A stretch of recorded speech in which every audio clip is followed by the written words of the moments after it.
ನೋಡಪ್ಪ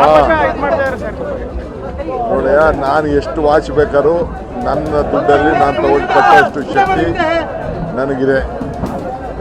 ಅರ್ಥ ಆಯ್ತಾ? ನಾನು ಯಾರು ಪ್ಯಾಂಟ್ ಹಾಕ್ತಾರೆ, ಯಾರು ವಾಚ್ ಹಾಕ್ತಾರೆ, ಯಾರು ಕನ್ನಡಕ ಹಾಕೋತಾರೆ, ಇವೆಲ್ಲ ನಾನು ಯಾರ್ದು ಪ್ರಶ್ನೆ ಮಾಡೋಕ್ಕೆ ಅವ್ರವ್ರ ವೈಯಕ್ತಿಕವಾದಂಥ ವಿಚಾರಗಳು, ಅವರ ಆಸೆಗಳು. ಕೆಲವರು 10,000 ಶೂಸ್ ಹಾಕೋತಾರೆ, ಕೆಲವರು 1,00,000 ಶೂಸ್ ಹಾಕೋತಾರೆ. ನಾನು 1,000 ವಾಚು ಕಟ್ತೀನಿ, 10 ಲಕ್ಷ ವಾಚು ಕಟ್ತೀನಿ. ಅದು ನನಗೆ ಬಿಟ್ಟಿದಂಥ ನನ್ನ ಆಸ್ತಿ, ನನ್ನ ಸಂಪಾದನೆ, ನನ್ನ ಕಷ್ಟ, ನನ್ನ ಶ್ರಮ. ಏನೋ ಪಾಪ ವಿರೋಧ ಪಾರ್ಟಿಯವರು ಪಾಪ ಗೊತ್ತಿಲ್ಲದೆ ಅಂತ ಏನೋ ಮಾತಾಡಿದಾರಂತೆ, ಬಿಡಿ. ಅವನಿಗಿನ್ನ ಅನುಭವ ಇಲ್ಲ, ರಾಜಕೀಯದ ಅನುಭವ ಇಲ್ಲ, ಅವ್ನು ಯಾವ್ದಾದ್ರು ಎಲೆಕ್ಷನ್ ನಿಂತ ಅನುಭವನೂ ಪಾಪ ಇಲ್ಲ. ಇರಲಿ, ನಾನೇನೋ ವಿರೋಧ ಪಾರ್ಟಿ ಲೀಡ್ರು, ಬೇರೆ ಯಾರು ಮಾತಾಡೋಕ್ಕೆ ಹೋಗ್ತಿರಲಿಲ್ಲ. ಯಾಕೆಂದರೆ ನನ್ನ ವ್ಯವಹಾರ ಕೆಲವ್ರಿಗೆಲ್ಲ ಗೊತ್ತಿದೆ. ನನ್ನ ವ್ಯವಹಾರ ಏನು, ನನ್ನ ಬದುಕು ಏನು ಅಂತ ಕೆಲವೆಲ್ಲ BJP ಎಲ್ಲರೂ 90% ಎಲ್ಲರಿಗೂ ಗೊತ್ತಿದೆ. ಪಾಪ ಗೊತ್ತಿಲ್ಲ ಮಾತಾಡ್ತಿರ್ತಾರೆ. ನಾನು ಎಕ್ಸ್ಪೆಕ್ಟ್ ಮಾಡಲಿಲ್ಲ ನನಗೆ ನೋಟಿಸ್ ಕೊಡ್ತಾರೆ, ನನಗೆ ಸುರೇಶ್ಗೆ ಅಂತ. ಅವರು ಕರಿಬಾರ್ದಾಗಿತ್ತು ನಮ್ಮನ್ನ, ಯಾಕೆಂದ್ರೆ ನಾವೆಲ್ಲ ಡೀಟೇಲ್ ಎಲ್ಲ ಇದಕ್ಕೆ ಇಡಿ ಕೊಟ್ಟಿದ್ದು. ಇಡಿಲಿ ನಮ್ಮನ್ನೇನೋ ಅವರು ಚಾರ್ಜ್ ಶೀಟಲ್ಲಿ ನಮ್ಮ ಹೆಸರು ಸೇರಿಸಿಲ್ಲ. ಸೊ ನಮ್ಮನ್ನೆಲ್ಲ ಬಿಟ್ಟಿದ್ರು, ನಮ್ಮ ಹೇಳಿಕೆ ಎಲ್ಲ ತೆಗೆದುಕೊಂಡೆಲ್ಲ ಬಿಟ್ಟಿದ್ರು. ಈಗ ಈ ಹಂತದಲ್ಲಿ ಕರೆದಿರೋದು ನನಗೆ ಗೊತ್ತಿಲ್ಲ, ಬಟ್ ನಾನು ಹೋಗ್ತೀನಿ.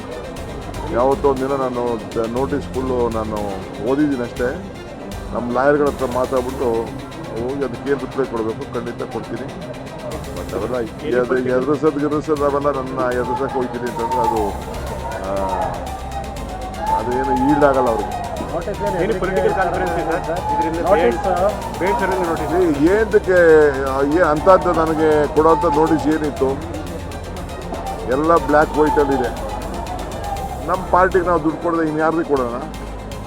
ಸರ್, ಗುರಿ ಮುಟ್ಟೋದು ನಮ್ಮ ಕೈಲಿದೆ ಅಂತಂದ್ರೆ ಯಾವ ಗುರಿ ಮುಟ್ತೀವಿ?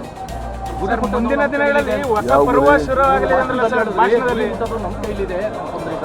ಖಂಡಿತ ಈಗ ನಾವು ಇಂಥ ಕೆಲಸಗಳು ಮಾಡೋದ್ರಿಂದ ಅಲ್ವಾ ನಾವು ಗುರಿ ಮುಟ್ಟೋದು. ನಮ್ಮ ಸಾಧನೆಗಳೆಲ್ಲ ಮಾಡಬೇಕಲ್ಲ. ಮುಂದಿನ ದಿನಗಳಲ್ಲಿ ಹೊಸ ಪರ್ವವೇ ಶುರುವಾಗಲಿದೆ ಅಂತ ಅಂದ್ರೆ ಸರ್, ಮುಂದಿನ ದಿನಗಳಲ್ಲಿ ಹೊಸ ಪರ್ವ ಆರಂಭವಾಗಲಿದೆ ಅಂತ ಹೇಳಿದ್ರಿ. ಈಗ ನಮ್ಮ ಸಾಧನೆಗಳೆಲ್ಲ ಜನರಿಗೆ ಮುಟ್ತಾ ಇದೆ.